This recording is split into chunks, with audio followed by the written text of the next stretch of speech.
100% натуральный сироп от кашки. Приготовление займет 5 минут, а пользы столько, сколько вы не найдете ни в одной аптеке.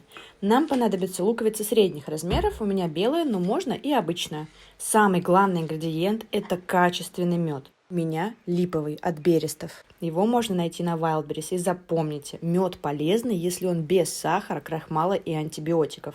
Этот мед собран в Башкирии, и он чистейший.